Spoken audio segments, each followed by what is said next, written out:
Welcome back. I'm going to read chapter 13 of Northanger Abbey.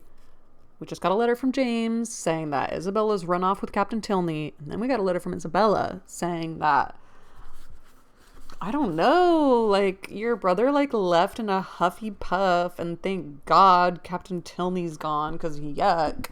But I don't even know what happened with your brother. Send him a letter for me. And Catherine read right through all that.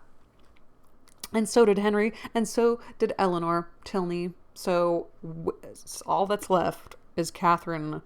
I didn't know that just like young ladies could just like go hang out at another person's house for this long. Like, is she just expected to like go until she's sent for to go somewhere else? This is so interesting to me. How she's just like, they're like, yeah, go hang out with your friend Miss Tilney, even though her older brother's going to be there. Chapter 13. Shall we carry on? Soon after this, the general found himself obliged to go to London for a week, and he left Northanger Abbey, earnestly regretting that any necessity should rob him even for an hour of Miss Morland's company, and anxiously recommended the study of her comfort and amusement to his children as their chief object in his absence. His departure gave the first experimental conviction that a loss may be sometimes a gain.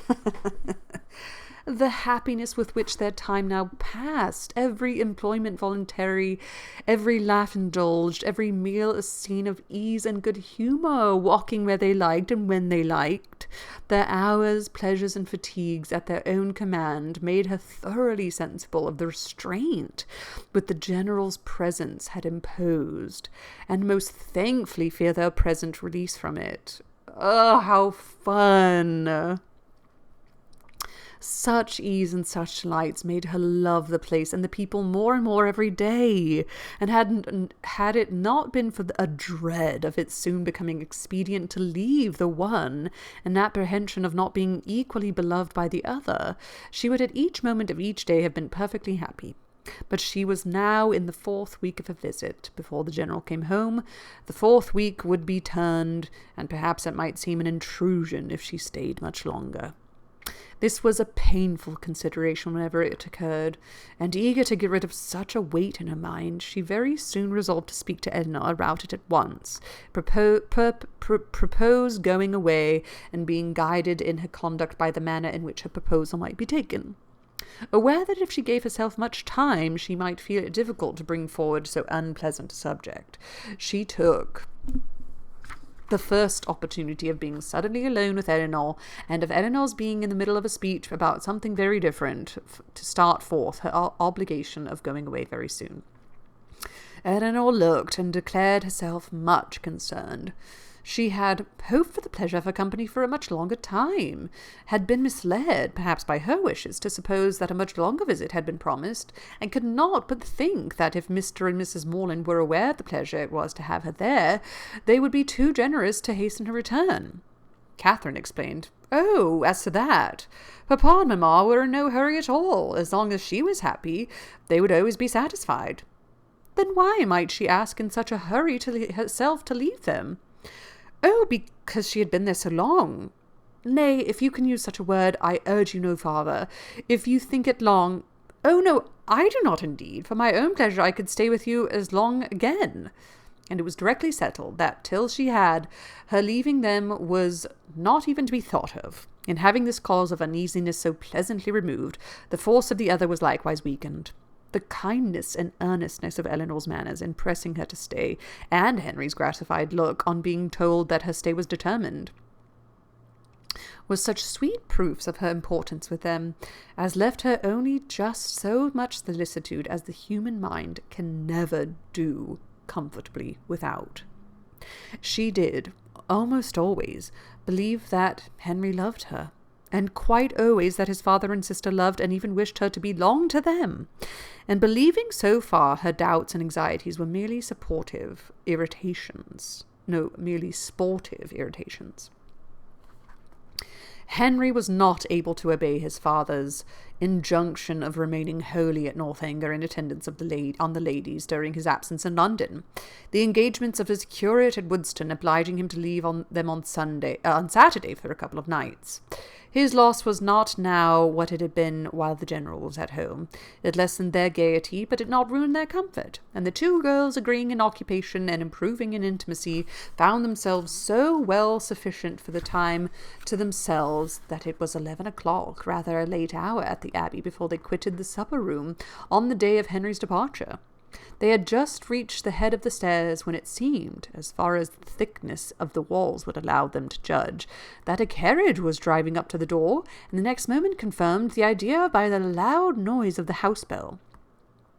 After the first perturbation of surprise had passed away, and a "Good heaven, what can be the matter?" it was quickly decided by Eleanor to be her eldest brother, whose arrival was often as sudden, if not quite so unseasonable, and accordingly she hurried down to welcome him. Yeah, wasn't he supposed to be off with his regiment or something? Catherine walked on to her chamber, making up her mind as well as she could to a further acquaintance with Captain Tilney, and comforting herself under the unpleasant impression his conduct had given her, and the persuasion of his being by far too fine a gentleman to approve of her, that at least they should not meet under such circumstances as would make their meeting materially painful. She trusted he would never speak of Miss Thorpe, and indeed, as he must by this time be ashamed of the part he had acted, there could no longer be danger of it, and as long as all mention of Bath scenes were avoided, she thought she could behave to him very civilly.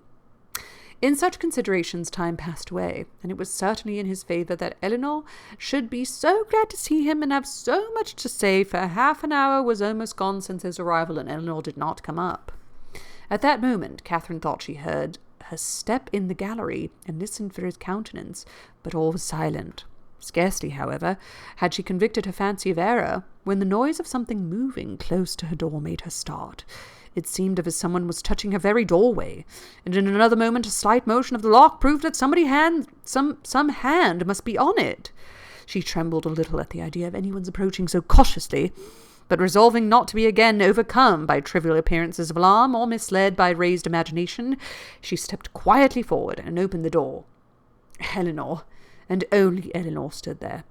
Catherine's spirits, however, were tranquilized but for an instant, for Eleanor's cheeks were pale, and her manner greatly agitated. Oh no, what happened? Though evidently intending to come in, it seemed an effort to enter the room, and still greater to speak when there.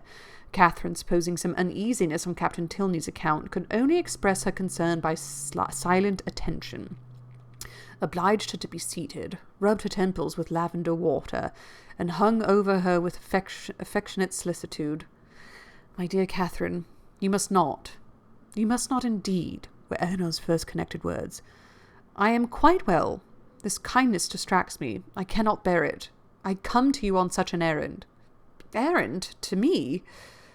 How shall I tell you? Oh, how shall I tell you?" A new idea now darted into Catherine's mind, and turning as pale as her friend, she exclaimed, "'Tis a messenger from Woodston."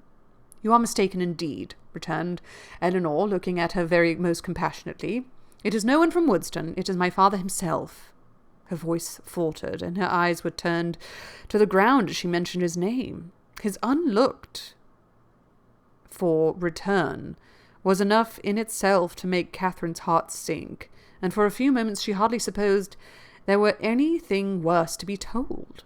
She said nothing, and Eleanor, endeavouring to collect herself and speak with firmness, but with eyes still cast down, soon went on. "You are too good, I am sure, to think the worse of me for the part I am obliged to perform. I am indeed a most unwilling messenger. After what has so lately passed, so lately been settled between us, how joyfully and how thankfully on my side. As to your continuing here as I hoped for many, many weeks longer, how can I tell you that your kindness is not to be accepted, and that the happiness of your company is hitherto given us to be repaid by? But I must not trust myself with words. My dear Catherine, we are to part. My father has recollected an engagement that takes our whole family away on Monday. We are going to Lord Longtown's, near Hereford, for a fortnight. Explanation and apology are equally impossible. I cannot attempt either. My dear Eleanor, God, I thought somebody had died. Oh, wow. I thought somebody died. Okay, we're okay. Everything's okay. They just can't hang out anymore. Okay. My dear Eleanor, cried Catherine, suppressing her feelings as well as she could, do not be so distressed. A second engagement must give way to a first. I am very, very sorry we are to part so soon and so suddenly too, but I am not offended. Indeed, I am not. I can finish my visit here, at any time, or I hope you will come to me. Can you, when you return from this Lord's, come to Fullerton?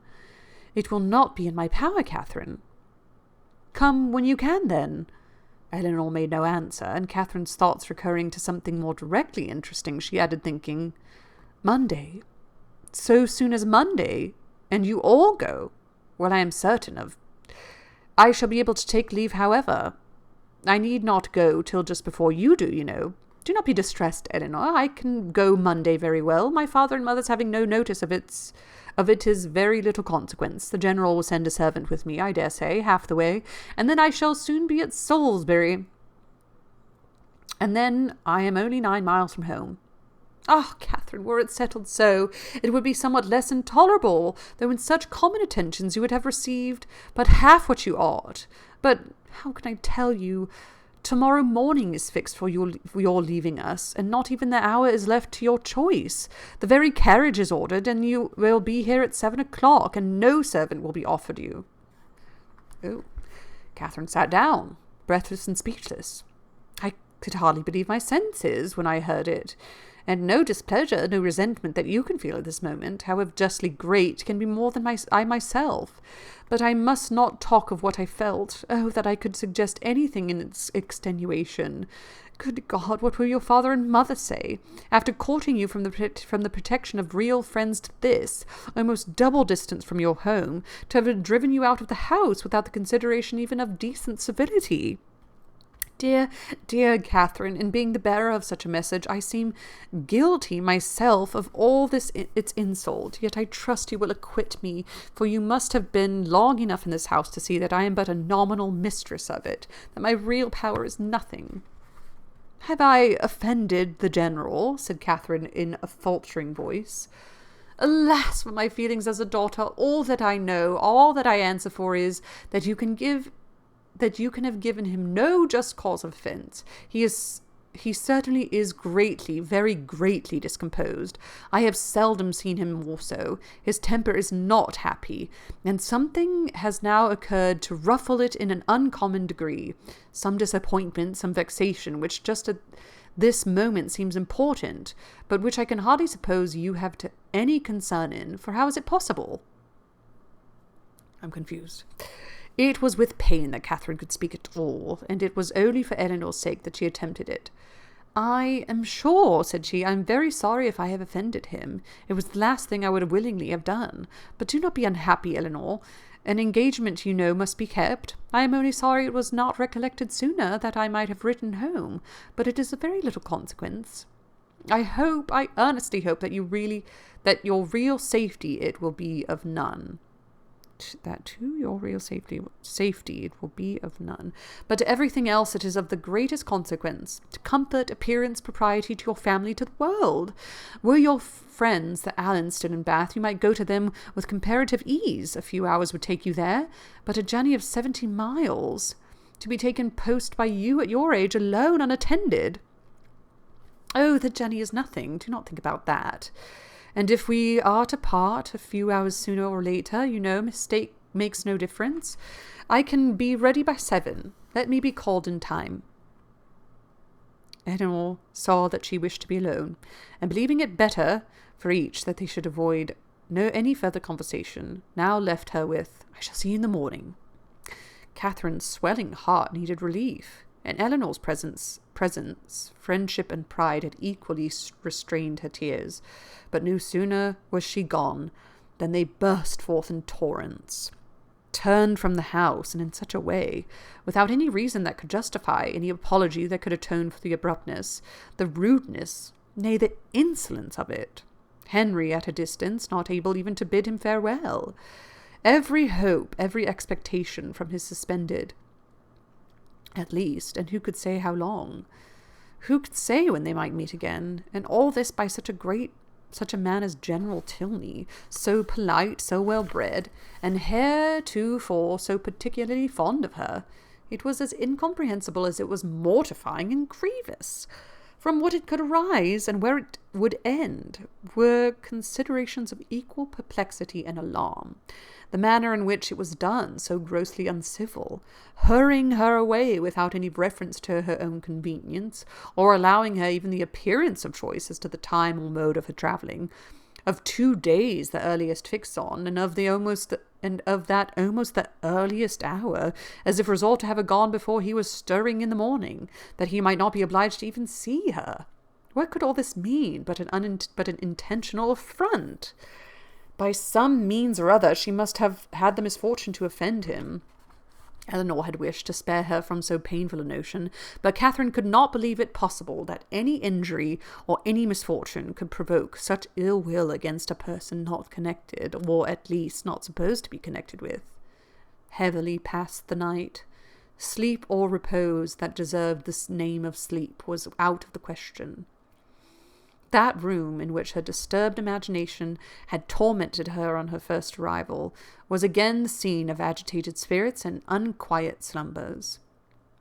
Yet how different now the source of her inquietude from what it had been then!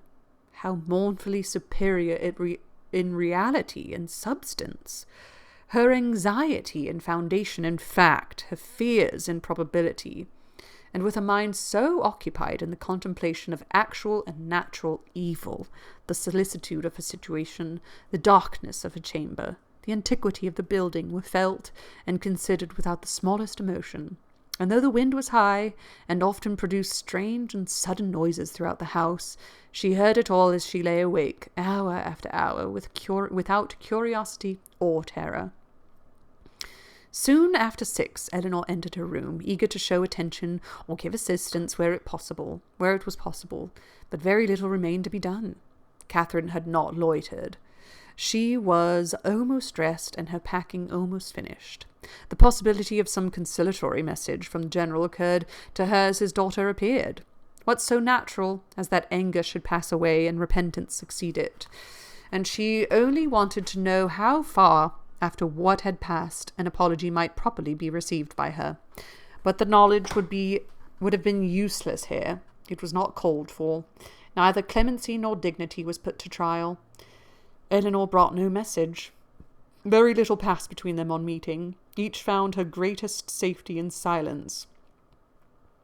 And few and trivial were the sentences exchanged while they remained upstairs.